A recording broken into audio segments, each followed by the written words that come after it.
obsimeti qosi me waan siin jedhe jechuudha. Ati akka ilaalcha kan keetitti fakkeenyaaf ani gara abbaatti geessaa jechuun waaqaa fi waaqayyoo fi nama walitti araarsanaan jette gabaabsinaaf himi. Inni maal ta'eetiin araarsa? Waaqa ta'ee araarsanaan jedhi nama ta'ee araarsanaan jedhi. Lamaan keessa tokkichuma gannaa dhaabe ansi dhugoomsa waan tokkichi kaalan qabu.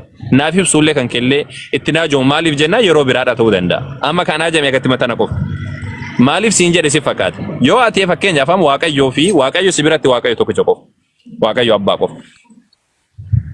Waa eenyuuf eenyu walitti araarsanaa waaqayyoo fi nama walitti fidanaan jette walitti araarsanaan jette. Waa lama bakka kana wannan si gaafachuu barbaade. Tokko. Inni eenyu ta'eeti waaqayyoo fi nama walitti araarsa. Yoo waaqayyo ta'eetiin aan jette waaqayyo isa kam? Waaqayyoon ka walitti araarsu isa ka waaqayyoo fi nama walitti araarsu isa naan jechuu jirta. Inni waaqayyo isa kam?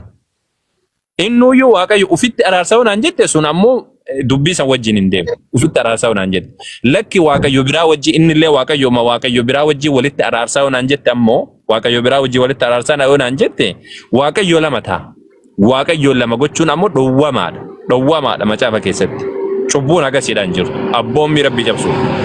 Dabalataanii wannan gaafachuu barbaade gaafii lammaffaadha kan gaafachuu barbaade namaaf waaqa walitti araarsanaan jettee akkam godhee walitti araarsaadha ka dura gaafachuu ture isa kana ati nan hubanne malee.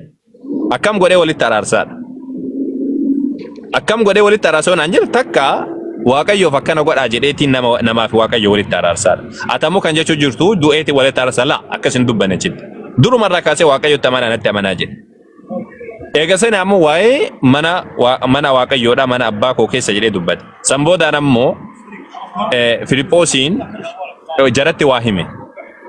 Karaa gartanii jirtuu jedhee dubbatee jennaani karaan isa kam jedhanii jennaan karaa anaa jedhe. Gara abbaatti ga'uu hin dandeessan karaa kooti yoo ta'e malee anaan yoo taate malee gara abbaa ga'uu hin dandeessanii jedhe. Maal jechuudha isa kana? Winduun Yesuus Kiristoos saatii kana akka amantii keessanittu jechuudha. Du'eetiin hin jiru. Waa yeroo jiruudha haasa'u jira. Gara abbaa keessan jechuun maal jechuudha? Isin barsiisee waaqayyoof akkana godhaa jedheetii waaqayyoof nama walitti araarsamoo maal jechuudha mee? Jecha kana barbaadaan. Jecha osoo hin du'in dura akka keessanittu jecha osoo hin du'in dura inni dubbate kana. Hiika saadhaa barbaadeen. Gabaabsitee tumayyoodhaan deebistaan anaaf ga'a. Waan tokko dheerinna guddaan barbaadu ani. Saraan illee natti ga'u jira. Muutu godhadhee si dhageeffadha.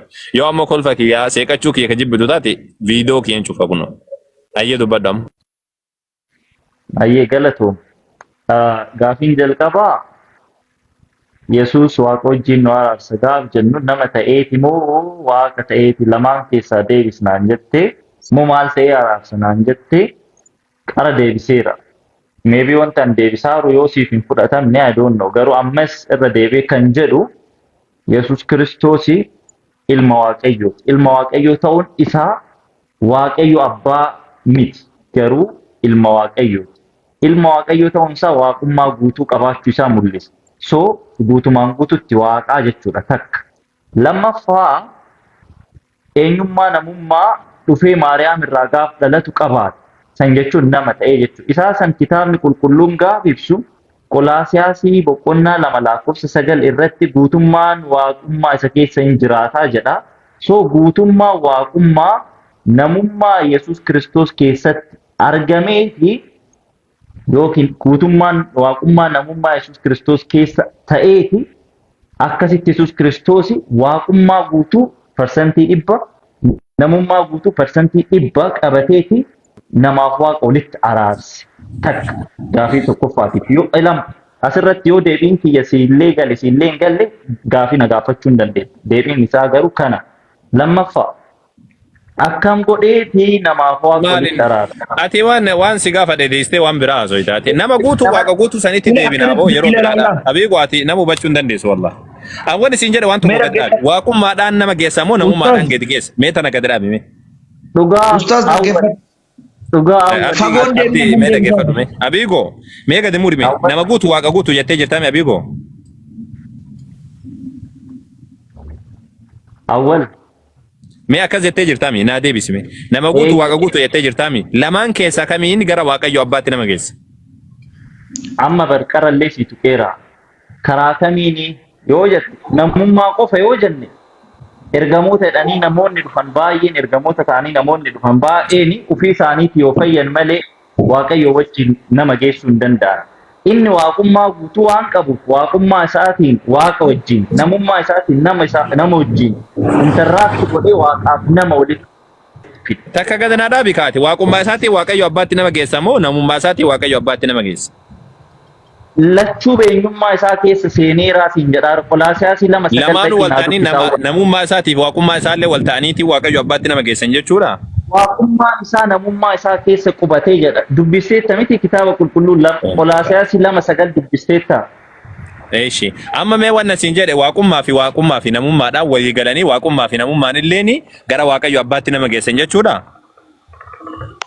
Qolaasiyaasii 2:9 naa dubbisan jedhi deebisuu mara kon qabu'ani. Qolaasiyaasii namummaa isaa keessa jechuun nama waaqummaan beeke waaqummaan jechuun dhiira hunda keessa jirti akka macaafaatti. Namni hundi isaatu waaqummaa kan hin qabne jiru dhiirri hundi isaa jechuun bifa waaqayyootiin waan dhalateef jecha. Waaqummaan nama hunda keessa jirti waaqummaa yoo taate maaliif jennaani fakkeenya malaa'ikaan rabbiidha baay'een isaaniidha waaqayyo jedhamanii jiran. Waaqummaan dhiira hunda keessa jirti bifa waaqayyootiin waaqayyo kan uffate jedhani. Kana mee deebis isa kana mee naa deebis akkasiin jedhe waaqummaan akka macaafaatti waan hunda keessa jirti an kanaa miti kan barbaade wannan siin jedhe gabaabsitu man deebis akkuma amantii kan keetiitti waaqummaa fi namummaadhaan gara waaqayyo abbaatti nama geessa inni.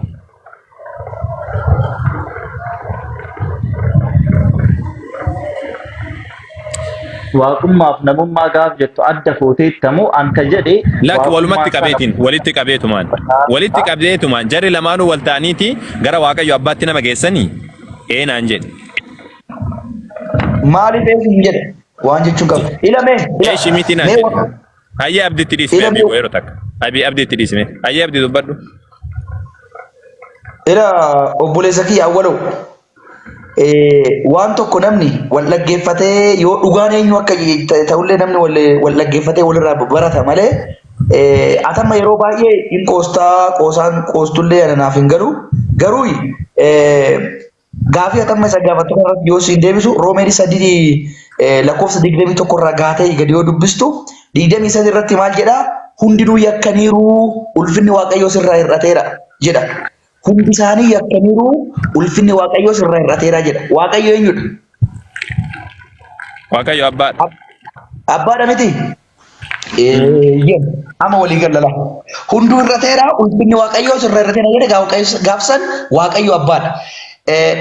Ulfinni namarraa kan hir'ate waa'ee maaliitiif? Waa'ee hewaaniitiif, waa'ee addaamiitiif ulfinni waaqaa ulfinni namoota keessaa bahe jechuudha. Maal waan ta'aniif wanta rabbiin wanta waaqni hin godhina jedhe isa baala san waan deebii kanarra deebisuu dandeessaa rabbi jedhiiti mee isa san itti deebina yesuus iyyuu bari foon cubbamaa uffatee jedha Phaawulos Roomee keessatti boqonnama san keessa isaa amma laal dhaggeeffadhu achi keessatti oggaa dubbiste ulfinni waaqaa kan nama irraa hir'ate kana Yesuus Kiristoos abbaan ilma isaa tokkicha ergee jedha Yohaannis 3:16 irratti yoo dubbiste immoo maal jedha waaqayyoon ilma tokkicha isaa kennee biyya lafaa jaalatee jedha gadi deebitee yoo dubbiste namni ilma waaqaa kanatti hidhamanii isa kana guutuu achuma lakkoofsa 16 osoo ga'e lakkoofsa 15 tuu osoo laalte inni maal jedhe mee abdii yeroo takka maragaa abdii mee dhaggeeffadhu Maqaa Kiristoos Yesuus meeroo takka waan jedhe maalatti nama dhaggeeffattu waa sitti nu dhaggeeffadhu Yesuus ilma waaqayyo jettee amantaami abdii የእግዚአብሔር ልጅ ክርስቶስ ኢየሱስ ያድናል ኢየሱስ ጌታ ነው ነገም ማልደረሰ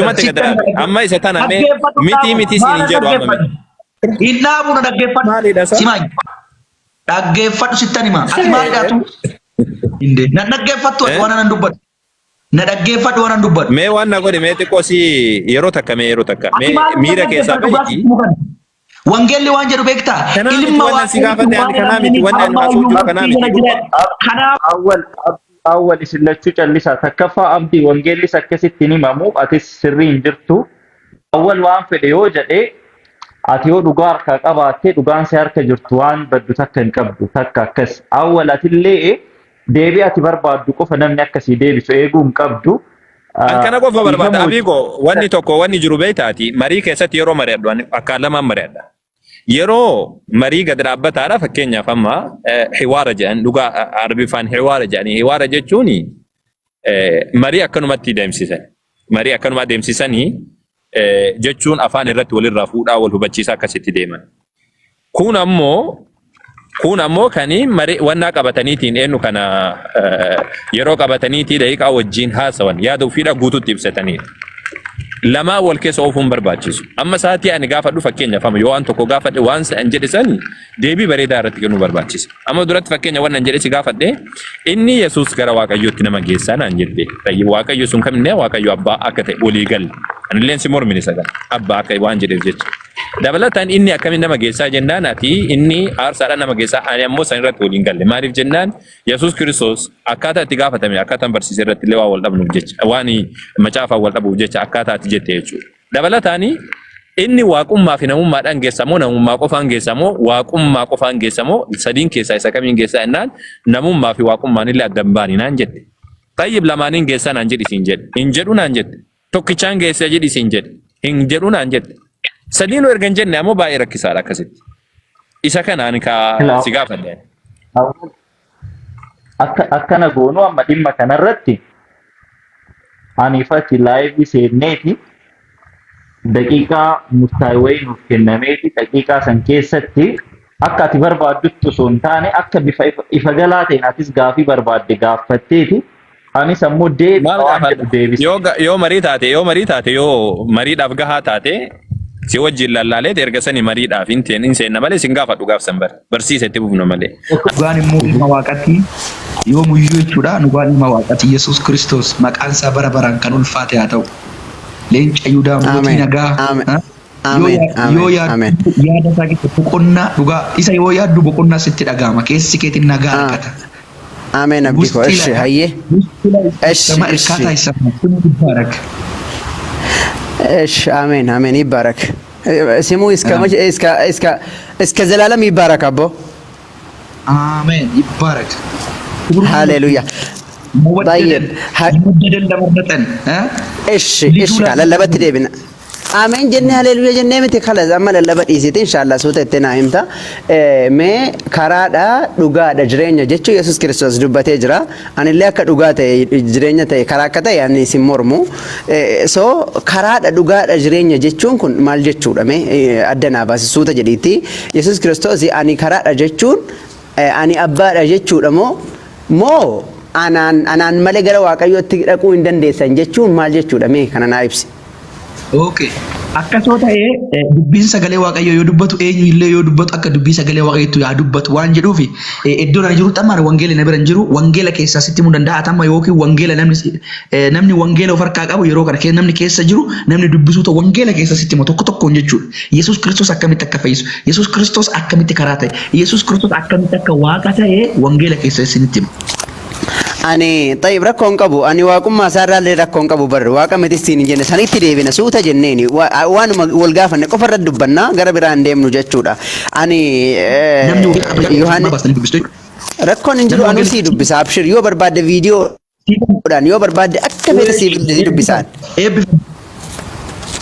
إيش قفتان سينجالد إبهم ما يسجالد قفتان سيبسو أولفاد هاي إنا أم إسرائيل كم نيوجت Isarraa kana hojjette wangeela keessaa raayii Roomee 3:21 dubbisi. Hin dhaqna ayyera kon qabu hin dhaqna boqonna Yohaannis boqonnaa 14 lakkoofsa 6 irratti naa kennite kaate maal jette karichi dhugaan jireenyis anaan yoo ta'e malee eenyu iyyuu gara abbaa hin dhufu jedhe Yesuus mitiire. Yes. Eewa akkana jechuun Yesuus gara abbaa geessa malee abbaa miti akkas kana walii galla. Atamma isa bira na dhaggeeffadhan makaatan malaan walitti qabeeta sii deebisa bakka na dubbisiin jiru bicha na dubbisan wangeela harkaa qabdaa miti. Si dubbisa rakkoon qabu maali jechuun wangeelli of danda'a miti ergaadhaan wangeela hiikuuf rakkatin rakkoon qabu saniin dhaqnaati ergaallee dhaqna bakka kanarra dhaabadhuutii na ibsi hubachuu barbaada waan ta'eef. Walitti ilala walitti qabee yaada cuunfaa isaa walitti qabeetan sii kenna. Kanaaf amma Roomee ka'umsi kiyya Roomee 3:21 dubbisi. Ansan sawai undumtu yakkaniiru kan jedhu sana san itti deebina rakkoon qabu ani waan si gaafadhe. Ana gaafattee nuti deebisaa jira miti. Kanaafuyyuu wangeelli waan sarkeef iddoo sana dubbisati. Maaf didda na dubbisu? Hayyee si dubbisash. Roomee meeqa jette? Roomee 3:21 irraa ka'ee dubbisi. Okay. رومي سدي دقدمتك طيب أما قرو كرا سيريتشا وتو هنتين كران نمني اتين كجيلاتو واقعيو برا ملتير سيري في راجوني كرا كناب رقابة أنير نمني يسوس كريستوس اتي أمانودان فولا واقعيو درتك أجيلا انتا كان إرتس ورا أمانا هندماف غراغرو ما ننجرو جدا namni eenyutti amanuudhaan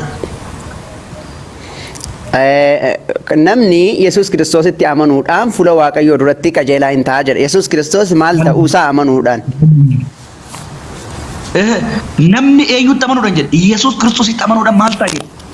Maal saa amanuudhaan namni Yesuus Kiristoositti amanuudhaan fuula Waaqayyoo duratti qajeelaa hin ta'a jedha. Maal saa amanu Yesuus Kiristoositti maal jechuun maal jedhee amana. Gadi dubbisi ammallee dubbisi gadi dubbisi gadma dubbisi ammallee dubbisi. لا إله إلا هي هندنو يكنيرو ألفني واق إيش سيدو بس إيش أبس سيدو بس ركون قبل هندنو يكنيرو ألفنا واقعيوس ألفني واقعيوس إسان التهر أتير إسانم توجد إسانم دي مو أيانا واقعيو إسكرافو ري كريستو يسوع كريستوس تولا إسانيف كنمن كجيلو تان إنت أوجر إيشي أوكي أنا كان سينجده namni Yesuus Kiristoositti karaa eenyutiin jedhu abbo maal taate obs tasgabbaa'ii rakkoon qabu karaa eenyu yoo ta'u yaa rabbi karaa Yesuus Kiristoos jedhi karaa Yesuus Kiristoos abbo si obsees dhaggeeffachuu jira miti maal taate isaa obsi kan si dubbisu jiru jira wangeelli si harka jira situ dubbisaa jira karaa eenyutiin jedhu karaa Yesuus abdi iniyyiniiti ish karaa Yesuus rakkoon qabu maal taate isaa maal ta'e gurbaan ani waan siin jedhe namni Yesuus Kiristoositti amanuudhaan fuula Waaqayyoo duratti qajeelaan ta'a fuula Waaqayyoo isa kamii duratti qajeelaa ta'a Waaqayyoon inni dura fuula isaa duratti Yesuus Kiristoos biraa dhufe irraa isa abbaa isa gararraa Yesuus Kiristoos waaqa ta'e nama fakkaatee biyya lafaa irratti dhufe irraa Yesuus Kiristoos malee Waaqayyoo kan biraa hin jiraa jechuu kan fuula isaa duratti qajeelaa ta'amu amma na dhaggeeffadhu karaa Yesuus Kiristoos ila dhaggeeffadhu Yesuus Kiristoos hundinuu yakkanii ulfinni Waaqayyoo irraa hir'ateera namni garuu karaa Yesuus Kiristoos amanuudhaaniin jeenata mootummaa Waaqayyoo maal waan ta'eef waa'ee Addaamiif waa'ee Heewaan irraa kan ka'e namni waa'ee ulfinni Waaqayyoo irraa hir'ateef karaa Yesuus Kiristoos mootummaa Waaqayyoo dhaalaa jechuudha. Abdi maal taate sa charchi keessa hin jirru bar illallabiniitu suuta jedhina dubbadhaan suuta jedhe sin dubbachaa jira miti maal taate wangeelli dhagayi macaafni kan barsiifamulleen bifa atamma jirtu kanaan obsi kabroo kiyya አንተ ባትነገር ኢየሱስ ክርስቶስ ጌታ ነው አንተ ስላልክ አይሆንም ለምን ልንገር አይደለም አንተ ስላልክ አይሆንም አንተ ስላልክ አቦ ይለለም ጌታ ነው ማል ታተ ዘጉርባ አምኜ ዘላለም ህይወትን አገኘው ሜ አቦሌሰኪ ሜ ቆ አቦሌሰኪ የማል ታተ ለለቡ ዱፍተ ሞና ወጅና ሶፍተ ቀጀላን የሆነ ወጅና ሶፍተ ታይ ሚውቲ ጎረዱቲ ታይ ደገፈዱ 380 ውስጥ ኢየሱስ ክርስቶስ 300 ጌትነቱ obboleesso መታደል እኮ ነው obboleesso si dhaggeeffachuuf miti bar kan isaan asii walii qabaman bar sababa keenya mana eessa akka jirtu hin beektaasa atamma waan lallabaa nama baay'ina argattee sakkariiniiti nama 300 argadhe jettee sakkaruu dhiisiiti waan si gaafadhe seeraan naa deebisi siin jedhe ana kana sakkaru afuura qulqulluu afuura waaqayyo afuura abbaa khalaas waan si gaafadhe seeraan naa deebisi khalaas suuta jedhiiti miira keessaa bahe obboleessa kiyya Ayye ani waan siin jedhe kan fuula isaa duratti Waaqayyo inni fuula isaa duratti qajeelaa ta'amu suni Waaqayyo kamii siin jedhe suuta jedhinaa deebisi akkan suuta jedhe si gaafadhe ኢየሱስ ክርስቶስ Waaqayyo inni fuula isaa duratti qajeelaa ta'amu sun waa Yesuusi ኢየሱስ ክርስቶስ deebisee sitti nama wangeela keessaa barbaaddan malee dhaabbadhu reefuu Waaqayyo abbaadhaan jenneeti ኢየሱስ ilala karaa ኢየሱስ ክርስቶሲtiin ኢየሱስ ክርስቶስ እኮ foon uffatee kan dhufeef eenyudhaaf hojjette warra akka kiyyaa kan rakkoo hin qabu haa uffatu rakkoo hin qabu cubbuun addaanii fi waan irraa kan ka'e fayyuu hin danda'u karaa keetiin garuu karaa ኢየሱስ ክርስቶsin fayyina kan ta'e karaa isaatiin hin fayyi karaa eenyuti karaa ኢየሱስ esh abdii kiyya tole galatoo esh rakkoo hin qabu ani waan si gaafadhe Waaqayyo inni fuula isaa duratti qajeelaa ta'amu kun Waaqayyo abbaadha jette miti argitee amma lalam atamma Wangeelichi ko sitti himaa jira ko ammaati maaliif aganaan mormitu wangeela keessa sitti hima wangeela Siin dubbattee mormine barsi gaafadhe gaafatuun cubbuudha isaa baratuudhaaf waa gaafachuun cubbuudha akka kiristaanaatti yookaan ammoo akka wangeelaatitti waa gaafachuun cubbuudha abdii kiyya. Cubbuu miti garuu ilaala cubbuu miti. Ishi cubbuu miti. Cubbuu otoo hin ta'in namni hiyyakee ulfinni waaqayyoo irraa hir'atee karaa Kiristoos Iyesuus. Ati ortodoksii irraa gara Pheenxee dhufte miti abdii? Ortodoksii irraa gara Pheenxee dhufte miti? Eenyu? Ati. Wangeela Yohaannis boqonnaa 3 dhaqiitii dubbisi. Namni rakkoon qabu ati koy ati gaafa duraa ortodoksii turte gara Pheenxee dhufte miti siin jedhe. Maaf na gaafattaati waan kanaati. Ekkoo waan beekumsi gaafadhe ati ortodoksii irraa gara Pheenxee dhufte miti? Atamma waa'ee kanaa maaliif na gaafattata? Atimma waa'ee kanaa na gaafattata. Ekkoo si beeka barka dura si beeka ani waan si gaafadhe naa deebisi ati ortodoksii irraa gara Pheenxee dhufte miti siin jedhe. Kiristoos jedhu kana fudhadhatam. Ati waa'ee Tole rakkoon qabu. Eshi rakkoon qabu ati no kanuma qofa naa deebisi gara wangeelaa deebina ati ortodoksii irraa gara Pheenxee dhufte saa? Raguuti no. Ati waan kana maana gaafatta waa'ee wangeelaa na sooftootama maalirra bakka fe'aa dhufan. Argi laal argi anumtuu atu dhagaye hafuura qabaan an ofii kiyyaafuu hafuura qulqulluu akkan qabu beektee miti amma? Hafuura qulqulluu?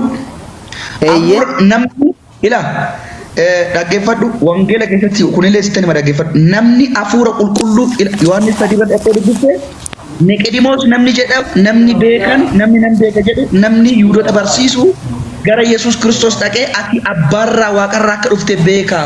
Biyya lafaa kanatti waan ati gootu namni tokko gochuu hin danda'u. Eenyu mootummaa waaqayyoo galuu kan danda'u jedhee gaafate. Gaafa gaafatu dhugumaan sinya namni yoo እውነት እልሃለሁ ሰው ዳግመኛ ካልተወለደ በቀር ወደ እግዚአብሔር መንግስት ሊገባ አይችልም። ሰው ከዋና ከመንፈስ ካልተወለደ ወደ አባት ሊሄድ አይችልም። የእግዚአብሔር መንፈስ ካልገባብኝ በቀር አዎ ስለዚህ ቆይ የእግዚአብሔር መንፈስ ይነጥ ገለ አማ አካት ኦርቶዶክስ ይራገለ ጴንጤ ዱፍተ ዩነጥ ሂሜቲ አተመ ዱቢ ብራዲ ሰተዋን ብራ ደበላይ ኒምኒ አማ ገረ መጻፋ ደቢና ኦርቶዶክስ የተ yoo didde bakka tarraa oolteni ma amma gabaabaatti ati akka gootuuti akka gootu waan roomee boqonnaa sadii yoo yaa natti meerani garuu inimu online irra jira waan ta'eef nama baay'ee dhaga'u jira inimu amma akka goonu waan si gaafadhe san naa himi ati fuula waaqayyoo duratti kan qajeelaa ta'amu sun waaqayyo abbaadha naan jette miti. Iddoo sii kenne dubbiste miti ati. Eeywa dubbisee jira akka jabaat dubbise. Akka jabaat dubbiste miti. Itti sii dabalaan malee. Koy daan dabale koy kamera naa dabalta koy dursa asirratti sanaa kenna. Dhugaan karaan Yesuus Kiristoos ta'uu itti maammallee. Ish ani ina mana bara Yesuus Kiristoos dhugaa ta'uu karaa ta'uu ina mana bara ani shakkii kanarraa hin qabu maal taate maaf kan biraa naa dabalta.